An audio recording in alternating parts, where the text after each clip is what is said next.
Welcome, everyone, to our weekly HDI Local Chapters live stream show. The show is brought to you by Robert Half, a talent solutions firm and leading provider of technology professionals needed to build, deploy, and operate technology in the cloud and digital world. And they do this by placing highly skilled IT professionals on a contract or a project or even a full-time basis. And they help you keep your businesses going in a time of need when you need people. You can browse available candidates, you can search for jobs online, and you can access additional valuable information on hiring and career insights at roberthalf.com/technology.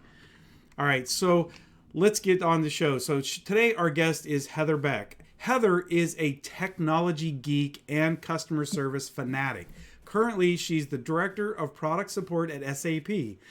She started out her career this is interesting. May have to have you on another show about this, Heather. This is interesting. She started out as a career as a court reporter and has a lot of great stories about things she's heard in court, I'd love to hear that sometime.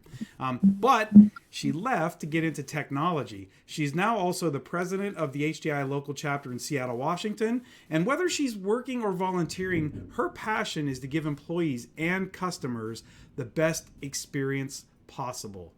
Welcome to the show, Heather. Thank you, Tom. So, having said that, let's go with the passion about the customer and employee experience. And we've done a lot on the customer experience lately. Let's talk about the employee experience. So, we're in this somewhat post-COVID, or what we're calling at my place is transitioning from, COVID to whatever it's going to be. I'm turning on some backlight here. But I understand that you're in a pretty decent situation where you work, but let's start, what was it like before COVID at your organization as far as work environment, like where you got to work and things? I mean, were they strictly like, nope, got to come into the office 5 days a week, 6 days a week, or were they something different? So it's interesting because SAP has had decades where they have enabled remote work. That's almost become the norm. But I work for a specific line of business where we were trying to swing the pendulum the other way. And the last few years, we had been focusing on bringing people back into the office. And our main strategy for doing that was just with attrition. As we would hire, we would set the expectation that this position is in-office position, where our longer tenured employees were kind of grandfathered into working from home.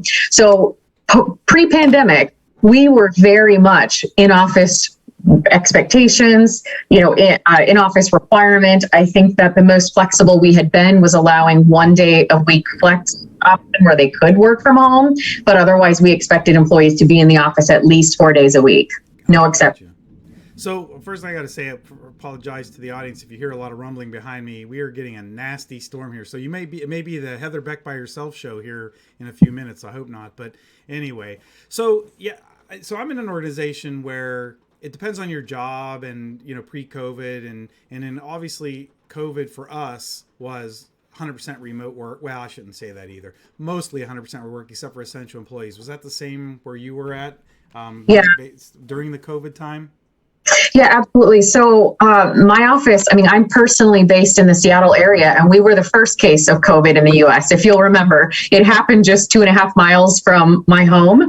So very early on, we were sent home. Offices were shut down and we were sent home. And if it happened in one of our locations, they were just going to go with it across all of North America. So it was a matter of, I actually was on a vacation and came back from vacation and couldn't return to the office. So my plants died and that was that. If I had my favorite coffee cup there, it was stuck at the office until they were able to coordinate safe re-entry. So we just really suddenly all had to move to working from home. We must have vacationed at the same time in different places, because I was on vacation the week before. Matter of fact, my kids, when we were on vacation, we were at the beach, and Thursday before we were getting ready to leave, they kept getting text messages saying, we're not coming back to college. I'm like, what is going on? Because we're on vacation, you weren't watching the news, and I came back. Fortunately though, I came back and it was the week that all that started to happen, and I think Tuesday when I was back in the office, they decided to send everybody home. And because of my position, I had to stay for the rest of the week, was able to get everything taken care of. But man, I hear that story about plants dying and what does my office look like again? So, so let's talk about what is SAP decided to, there's been a lot of talk about, we did a show where with Robert Half, and they said that they did a survey and 1 out of 3 people said if they have to go back to the office, they're going to quit because they like this remote working. What is your company, if they listen to that, have they heard that, and what are they doing? Yeah, absolutely. So I think that they just realized that with this pandemic, we have a perfect opportunity to redefine the future of our work style, and it needed to be something that could endure beyond the pandemic, not just pre, during, and post pandemic. We really wanted to think much more longer term. So they did a series of surveys, to the customer or to the employees, and just really asked them what they wanted.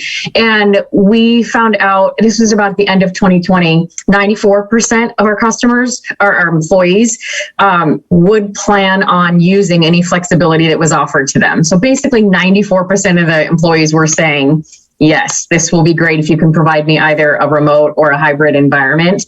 16% said they would prefer to work remotely, and half, 50%, said that they would come into the office every now and then if it were also an option to them. So it was really heavily focused. I mean, not one way or the other, in office or at home. It was really, most of them just wanted flexibility. Just give me the choice to do what's going to work best for me. Nice. So did they do that? I mean, what's the plan? Yeah. So what we did is that we just kind of realized there's really not a one size fits all model. And we introduced this concept that's called Pledge to Flex. And basically it's leadership and the company itself is pledging to allow the employee or to support the employee regardless of where they choose. They can work remotely, they can work at home, or they can work from the office. And we're going to support that and allow them flexibility with their schedules as well, which from a support and services standpoint, that makes you a little nervous because you do have volume and coverage that, you need to plan for. But where possible in all parts of the organization, if we can, the most flexibility we can have as possible is what we're expected to allow. I was going to say, we introduced you as the director of product support. I'm thinking that's got to scare the hell out of you, thinking like you might have some people in the office, some people not in the office, some, and I want to make a distinction because I've been doing a little research on this just for my own organization. Like there is in the office, and then there is work from home, and then there's remote. We have people that like when they go remote, it's not at their house either. I know one guy in my HDI chapter, he works at one of the training facilities in our city, and they went totally remote for the COVID pandemic, and he went up to his cabin in the middle of nowhere. I mean, he had internet, so he could still work, but I mean that was remote. So what's your concerns about managing a hybrid team like that? Yeah, I mean, as you said, like being a leader, it does make me nervous. And because our strategy the last couple of years had been to bring people back into the office, to hire into the office, to make being in office a requirement to be a manager, even it like suddenly that whole concept is just blown out of the water. But I was designated as site leader for both our Minneapolis office and our Seattle office, and a huge part of my job and the success of being in the role as a leader is to create that workplace culture, to, create that pride in our location and that we're all together. And it makes such a difference when you ask people to come into the office. They really feel like they're part of a team with everybody else sitting around them. Yeah. And it's hard to do if you have these, just teams that are really spread across all locations. So we had worked so hard on creating this office culture, creating this pride, really, taking pride in the site and the location that you represent. And now what does that mean? Because we're all going to be via Zoom, like in a camera, really, right? I'm not going to be able to sit next to you and eat your potato salad at the next potluck. So, and that's something that was like very specific. You get used to those things that when you see people regularly. So it definitely worried me, and it's going to be a challenge going forward. I mean, I even have a concern. The managers that I hired them because they had experience leading in-person teams. And, a lot of their strengths were creating that culture, engaging employees, being able to put on fun social events. I was looking for leaders that really had that magnetic personality and were used to creating those social opportunities for engagement. I didn't hire my managers because they knew how to run hybrid or virtual teams. Zoom teams. Right.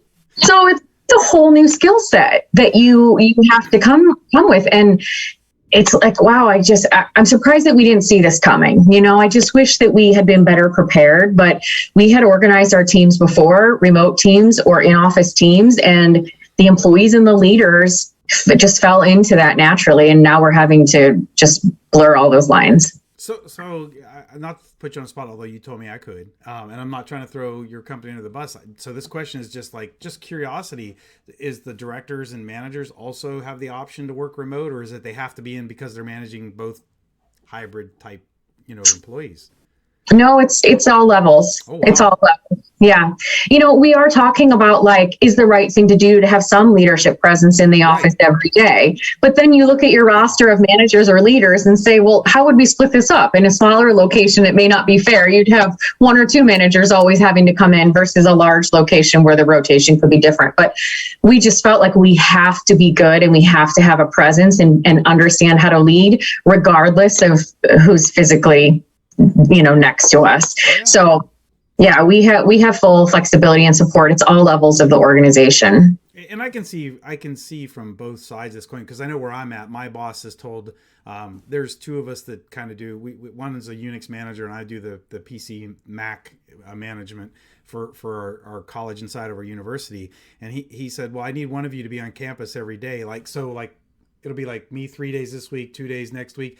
And I said, can you explain to me the point of that? Not that I don't want to go back, but explain the point. He's like, well, because, if people need to talk to a manager, they want to walk down the hall and talk to somebody. I said, you really think that's going to be the case? Like my Mac person's going to want to talk to a Unix manager about something going on in their world, or a sysadmin that person doesn't, when they can go, oh, let me go over to Slack and Slack my boss or pick up the phone. I'm like, I really, you got to get off of this, have to always be somebody in person thing. We've done it for 15 months. And I'm not throwing my boss under the bus because he's very good about this. His thought is very position oriented. Like my team, we do a lot of hardware repair. We do a lot of on-site, troubleshooting, and my folks, we're doing a transition year, and even that I'm trying to sell after the transition year, I'm trying to sell it to 3 to 4 days in the office and 1 to 2 remote for those folks. But for folks that are like CMS administrators and knowledge workers and things like that, they're not coming in at all. And we're actually putting in hoteling or hot seats for people to come in and respecting the people's concerns about COVID or any other virus. We're saying it's a room, you have to schedule it, and you're the only one that can schedule. We're not sitting 10 people squeezing them into this space. And so it's kind of neat that we're addressing it a little bit. I do have a concern though that our place has traditionally been afraid of remote working because trust. So right. So let me ask you this, not necessarily on the trust, but kind of going down the trust avenue. How are you going to guarantee, or how are you going to make sure that your people are doing what they're supposed to be doing remote? And then the flip thing is how do you know they're doing it even if they're in the office, right? Right. So luckily for us, we have a benchmark, right? We did have our teams in office before, so we knew what their productivity would be. We knew what their level of engagement was per employee, just in general. Did they show up to meetings? Were they vocal? How much did they really engage? So we had that benchmark before, and then we were able to look during the pandemic when we're all forced to work from home, where did that change and who did that change with? And we could address those situations individually. And it has remained consistent. Those that were lower producers before, they still struggled working from home, even though they claimed to love having the extra time, loved having the flexibility, all these benefits or perks that you could perceive working from home. They still weren't able to step up production. And there was no one that was a strong performer that changed. Nothing changed. And so we can really have compare situation A with B and feel confident that the issues, if there are any, are inherent to the individual. And we would have known that before. So with any new hires going forward, if they're working remotely and they're struggling to produce, I can confidently in my mind say, I've got a good enough sample size of employees that it's not just because we're trying to onboard you virtually and you're working from home. The issue is probably with that individual. And you use all your normal performance management techniques. Yeah. I was gonna say, I'm big on the performance management thing, and I love to see that a plan put together because it is different. Even, and I know there are people that think they like to work from home over coming to the office, but they still struggle. And and even in some cases, for my folks, I've seen, like me. I know, like, I spend more time working because I don't have that hour and a half commute each way. I literally have an hour and a half commute each way. And so that's 3 hours a day that I'm some kind of public transportation. And I sometimes I work, sometimes I'm watching, a live stream recaps and, and things like that. But seriously, I'm finding, like, I get up and I'm like, I'll give you an example. Yesterday, I went to the office. I left my house at 6:30. Got to work at 7 because I drove. It's not, and the traffic's not as bad, so it wasn't an hour and a half. But normally, like this morning, I was in my seat at 6 o'clock, working from 6 o'clock all the way to the end of the day. So I'm actually a little bit more productive. Not that I'm lobbying for working from home, but So Heather, we are actually at the end of the show already. Before we go, any last minute things you'd like to impart to the audience before we go? Tips or just something take away for them? Yeah, I mean, I just think that offering flexibility and creating a trust-based workplace is really, what I would suggest leaders do. I mean, that it should definitely be the norm, not the exception. And I don't think we should lead by fear, right? There's a lot of fear of what's going to happen if we make major changes. Definitely don't want to lead with fear. No, and I agree with you. Like I said, I used to make this joke before COVID, but I've made it during COVID, as we talk about going back, is like, don't assume that people that are in their office chairs in the office are working any harder or than somebody working remotely. Like you said, you had it right. Like, strugglers will struggle no matter where they're at. So, well, thank you for being a guest on our show tonight, and enjoy your soccer match coming up. And thank the audience for hanging in there with us tonight. Next week, we're going to have another HDI alum favorite, Jason Wisher, coming on board. And again, if you're interested in HDI local chapters, you want to be part of this great organization, meeting people like Heather and Jason and everybody else, go to hdilocalchapters.org and send us an email of your interest. We'll hook you up with the local chapter or a virtual chapter, and hopefully we'll see you at a conference soon as well. That's open to anybody, not just HDI local chapter members.